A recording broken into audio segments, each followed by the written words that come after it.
para moms dan para orang tua, bertemu lagi dengan saya Dr. Wan Kabilomi, dokter spesialis bedah anak. Apa kabar para moms dan orang tua semua? Semoga sehat-sehat selalu ya.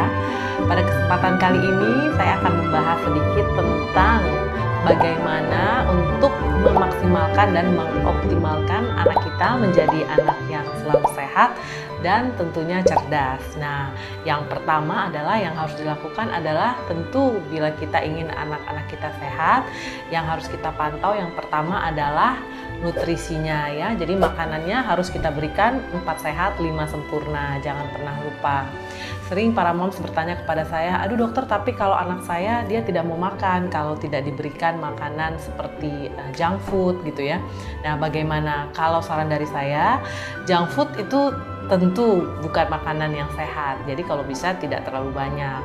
Nah, kemudian yang kedua adalah tentu selain diberikan makanan yang sehat, kita pantau juga anak-anak kita bagaimana perkembangan dan pertumbuhannya. Jadi tentu setiap naik tahun ya, juga kita harus pantau bagaimana berat badannya, kemudian tinggi badannya, semuanya harus sesuai di level yang sesuai.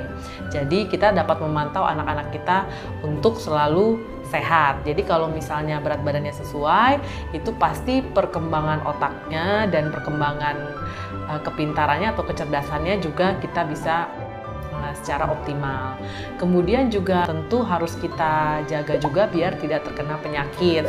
Jadi anak-anak kita harus kita jaga kebersihannya dan bagaimana agar dia selalu bersih dan sehat, sehingga kalau anak-anak kita terhindar dari penyakit, tentu akan terlebih terjamin kesehatannya dan pertumbuhan dan perkembangannya tidak akan terganggu.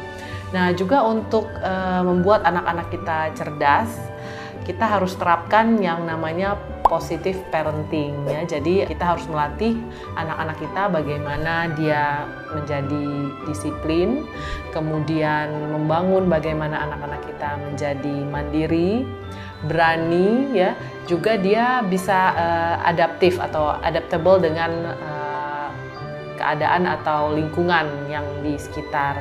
Jadi biasanya jangan pernah menggunakan kata-kata yang negatif ya. Jadi harus membangun kepercayaan diri anak.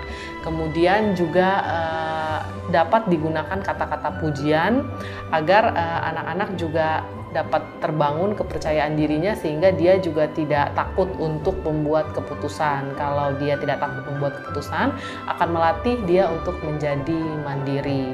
Oke, sekian dulu topik kita kali ini tentang anak cerdas dan sehat.